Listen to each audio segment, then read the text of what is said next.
Okay, my name is Heather Rowles. I'm the Executive Director of the Multi-Agency Alliance for Children, which is MAC. Our main office is here in Atlanta. We just walked up 2 blocks.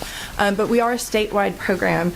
We're a very unique program. We're the only one like it in our state, and one of very few in the country that operates exactly the way that we do. We're our own 501c3 or nonprofit organization, and we're a network of providers. There's several of our partner agencies you'll hear from today or have already heard from. The Methodist Home, Youth Villages, and Chris Kids are just a couple of our agencies. I'm going to give you a little bit of a visual and explain it, so hopefully this will help a little bit. So we're a network of providers, and the population of young people that we serve through our child welfare system are the high-end kids. The kids that have been in multiple placements. The average number of placement moves prior to coming to MAC last year was over 8.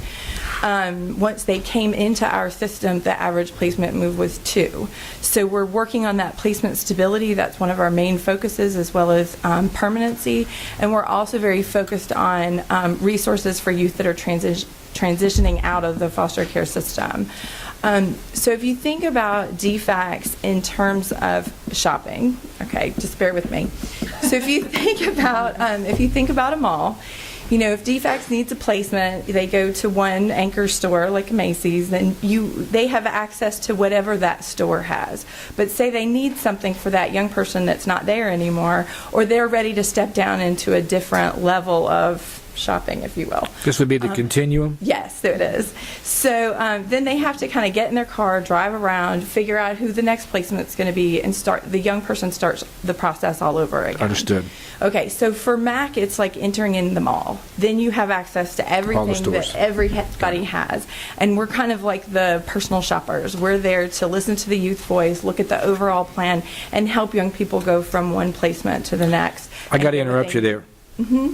Why hasn't DFACS been able to do this? Why do they have to go to a private provider to do this, provide what you're saying to me, this continuum? With the people that we have over there, why can't they manage that? You're telling me they don't manage that process. And I'm trying to understand why. I'm not criticizing. I'm trying to understand why. They do manage that process for most young people who are in the foster care system. We manage that process for the highest end kids in the state. Okay. And currently right now we have about 260 kids that are within our network. I understand. And even though youth are in maybe my network, all of our network providers also have contracts with DFACS and serve kids that don't meet criteria to get up to our level. I understand. Okay. Does that help? Sure. And then one of the things that makes us really unique too is the way we're funded. So we get paid a capitated rate per diem for every youth that we place, and then it's our job to make sure that all the young people get what they need. With our focus is on placement stability, permanency, and youth transitioning out of the foster care system. So we have a lot more flexibility. And as Allison Evans talked about a little bit with the Methodist Home, that young man needed a bed. That's not a necessarily formal service. It's not always about services. Sometimes it's about a need that just needs to be addressed. We contract with over 16 providers. Most of the youth that we serve within our network are ages 16 to 20. Most of the youth that we serve have been in psychiatric residential treatment facilities. As I said a minute ago, we have about 260 youth that are in our network currently, and there's another 30 youth that are currently in psychiatric residential treatment facilities that we're kind of following, if you will. So we're having team meetings, we're meeting with them, we're helping bring providers to the table and figure out what needs these young people have so that they can transition into the community. Over half of the young people that we serve are in therapeutic foster care or high-end foster homes, which means there's only 1 or 2 young people in each home. In my opinion, that's one of the areas in Georgia that we really need to grow is high-end foster care, so that we can expand that and keep kids in foster homes whenever possible. We also are accredited nationally. You heard Allison Evans talk about accreditation.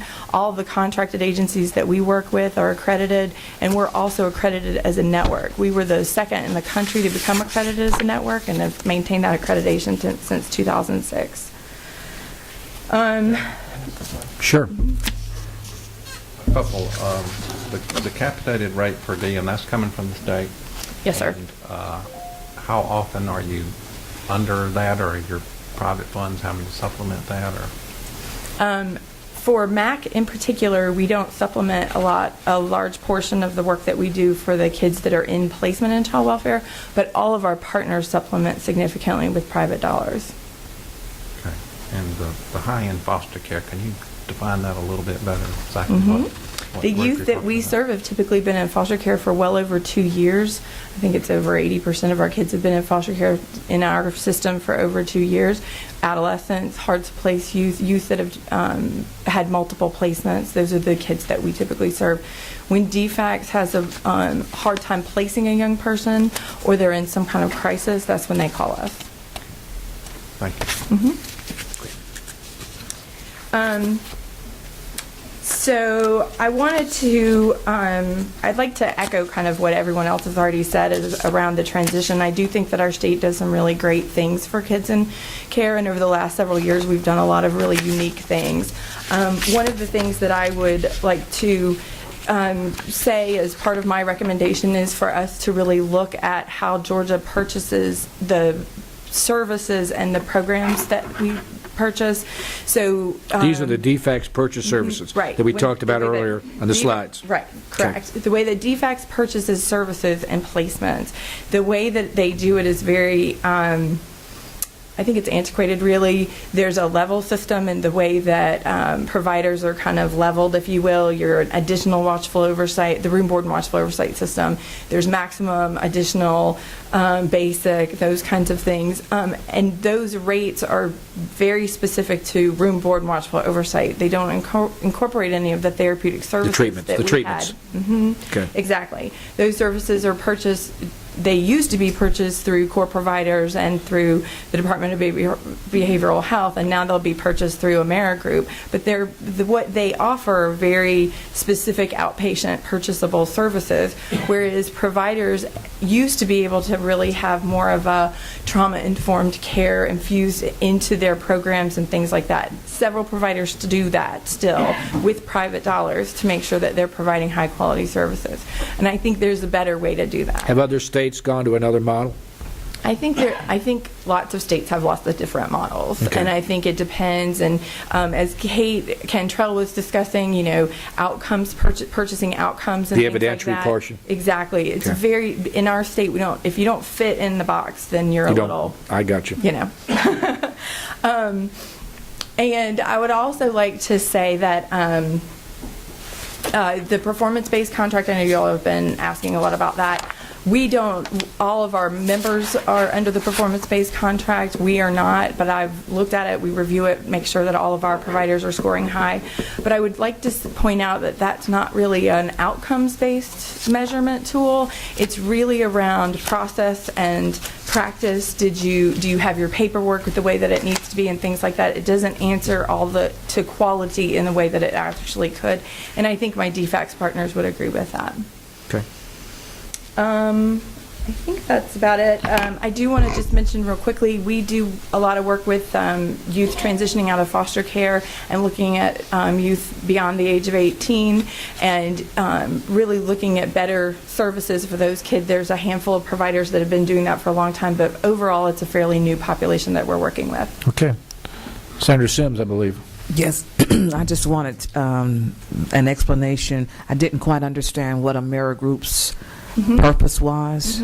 Would you explain that to me, please? I can explain it from my perspective.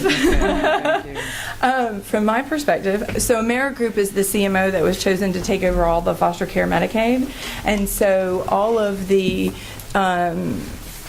services that young people, behavioral health care services as well as physical health, will be purchased through AmeriGroup as opposed to the way that it has been in the past. And the way that what services are approved, it will be completely contingent on what AmeriGroup agrees is medically necessary. So it's all about the medical necessity for each individual youth. Is that helpful to you guys? So that's another layer of services that we're Yes. paying these folk to determine? Yes, and I would recommend that you ask that question to Kathy Colvinson, who will be coming up next. She's much more educated on that and well-versed in that, since they're a provider for both AmeriGroup. Thank you. So she can answer those. Thank you. Okay, thank you.